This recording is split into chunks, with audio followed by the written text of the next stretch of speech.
Alright, we're rolling. Okay, so this right here is just a little quick video. Whenever I go camping out in the woods like this, and not obviously not backpacking and doing things like that, one of the things I like doing is cooking over a campfire. I enjoy it a lot.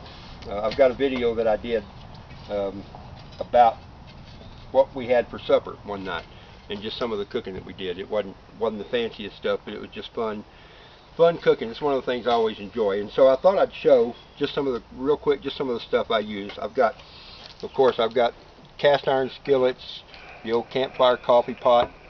I got my great big skillet over here that we can do a lot of serious cooking in. It's a big rascal here, you can see by the size of it.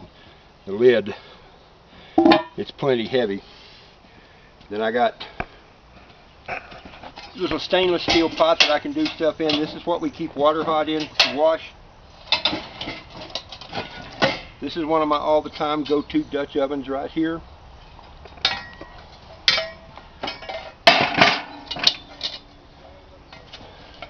This is just a smaller Dutch oven. This guy right here is old. It was given to me by an older friend of mine a few years before he passed away, and he knew I used them a lot, and so he gave it to me, and I was completely thrilled to get it. And it's a great little cooker, great little biscuit cooker. Right now I've got it full of grease where we've been deep frying biscuits and some other things like that.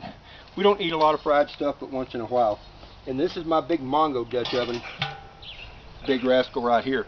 This right here can make a great big pot of stew, or I can load it up with potatoes and other things and put it in the fire and just bake the potatoes in that. So that's been pretty handy as well. My other tools over here, of course y'all saw the video I did with the blower. This is what I use, especially in a big deep ring like this when you can't get to the fire very well. You can get one going by blowing through there with that and getting it going. So we've always got one of these with us. I got my shovels that I have to scoop coals out with. I got two different ones. This is an old shovel I got out of an old gold mine up in the Central Rockies one time. Climbed way back down in there and found this guy going to rot. So dug it out. And this is just an old irrigation shovel that got a good flat tip on it that I use. And so both of those are important tools for me. Then I've got this fire tool set that I made. Well, I didn't make this guy. This came with a set of stuff I bought. And this guy right here, I can't even really tell you what this is, but it's great for lifting lids off of pots or hooking stuff, things like that. So we'll put those out of the way. But this stuff here I did make with a friend of mine. I had a buddy of mine that was a first-class knife maker. He passed on a few years ago as well. Don Richards was his name. He was a great guy. He was a really good friend of mine.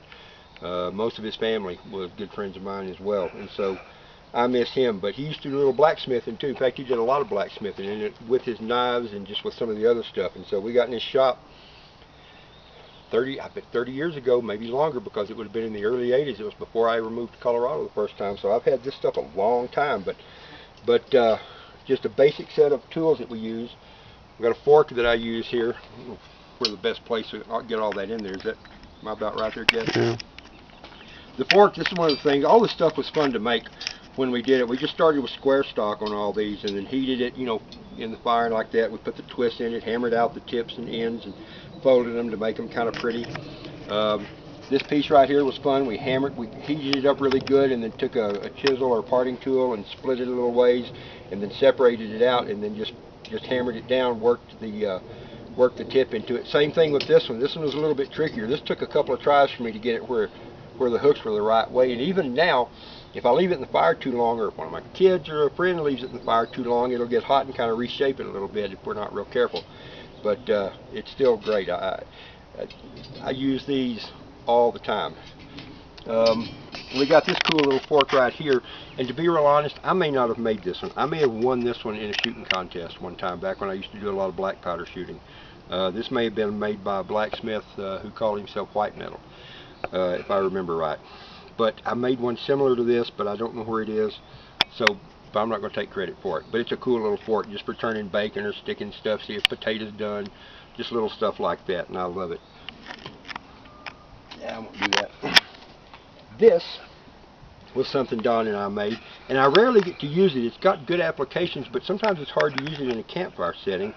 It's called a Trammel hook, and the idea is that you would run it through something like this right here, or hang it from, if you had a tripod, big tripod over your fire, and you can, it's a pot holder is what it is. It'll hang a pot, and you can adjust it to get it closer or further from the fire by kicking it out and lowering it and doing that. Can you see all that? And this was a fun thing to make. We made this out of a piece of round stock and a piece of flat stock, and this was a fun thing to make. I think we cheated and drilled the holes with a drill bit, if I remember right. We could have punched them out, but I don't think we did. I think we actually drilled them because it needed to fit this guy fairly well. But this was just a cool, fun thing to make, and even though I don't ever get to use it much, it's going to hang on every campfire I ever have. And then, of course, the whole set hangs off of this set right here.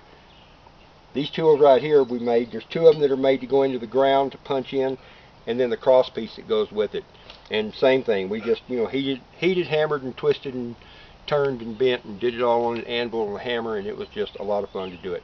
So that's basically what we've got. I don't think I have much else to show in this, in the way of this, but it's something I love doing and just thought I'd share with you. So thanks, guys.